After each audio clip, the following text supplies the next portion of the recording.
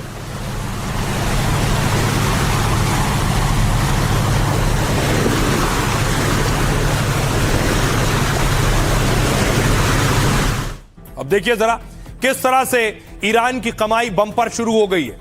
Iran को उम्मीद है कि इससे उसकी अर्थव्यवस्था बेहतर होगी।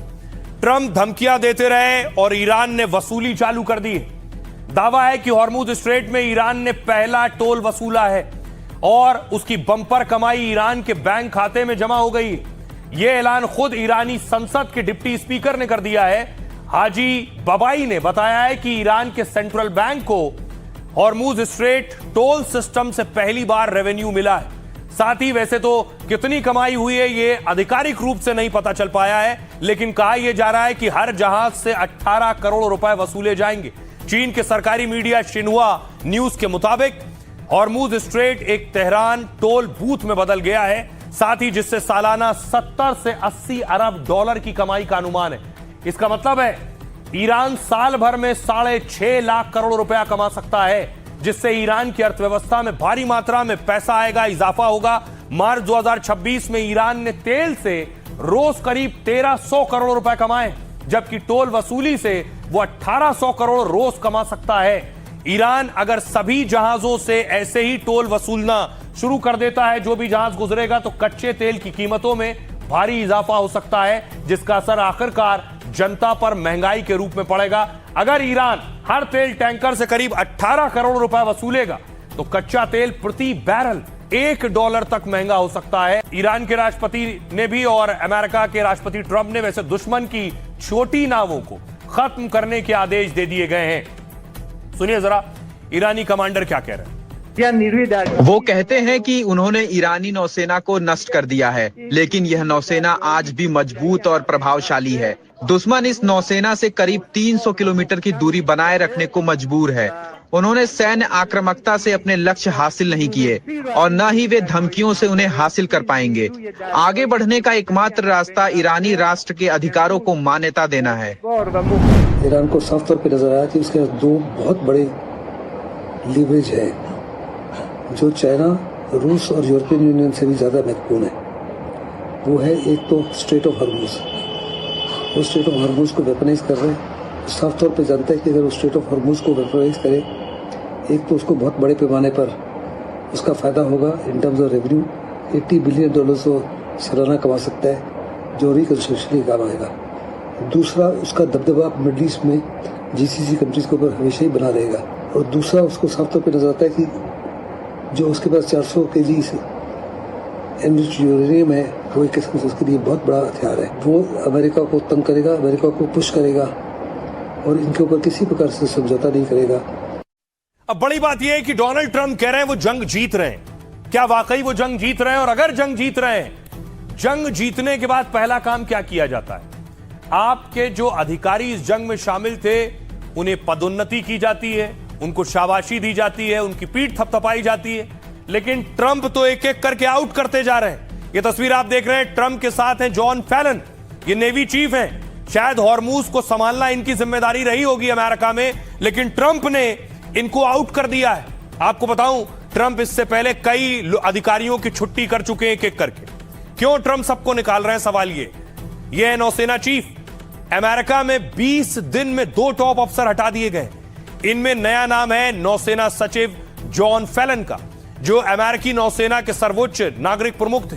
नौसेना सचिव फैलन ने अचानक पद छोड़ दिया है। दावा है कि ट्रंप प्रशासन ने उन्हें बर्खास्त कर दिया है। पेंटागन ने जानकारी दी, मगर स्पष्ट वजह नहीं बताई है इस पर।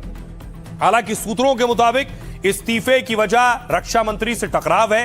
अमेरिका ने अभी ईरान में हॉर्मुज के पास नाकेबंदी की है, जिसमें नौसेना का रोल है, लेकिन ईरान को रोक नहीं पाए। अगला नाम देखिए जरा, आर्मी चीफ ऑफ स्टाफ। पिछले 1 महीने में ट्रंप का यह दूसरा बड़ा सैन्य बदलाव है। इससे पहले 2 अप्रैल को आर्मी चीफ ऑफ स्टाफ पर गाज गिरी थी। रक्षा मंत्री पीट हेग्सेथ ने जनरल रैंडी जॉर्ज को पद से हटा दिया था। ट्रेनिंग कमांडर ट्रंप प्रशासन ने जनरल डेविड होडेन को भी हटा दिया था, जो ट्रांसफॉर्मेशन और ट्रेनिंग कमांड की जिम्मेदारी संभाल रहे थे। इसके अलावा मेजर जनरल विलियम ग्रीन को भी हटा दिया गया। एंटी टेररिस्ट स्क्वाड के हेड, मार्च में अमेरिका के बड़े आतंक विरोधी अधिकारी ने पद छोड़ दिया। ईरान के साथ बढ़ते तनाव के बीच जो केंट ने इस्तीफा दे दिया था, वो राष्ट्रीय आतंकवाद रोधी केंद्र यानी एनसीटीसी के निदेशक थे। बड़े बड़े लोग या तो हटा दिए गए या हट गए। ये बताता है कि ट्रंप टेंशन में है और ट्रंप ये महसूस कर रहे हैं कि अमेरिका को जिस तरह से लड़ना चाहिए था, शायद वैसे अमेरिका जवाब नहीं दे पाया, क्योंकि वो दुनिया का ताकतवर मुल्क मानता है खुद को।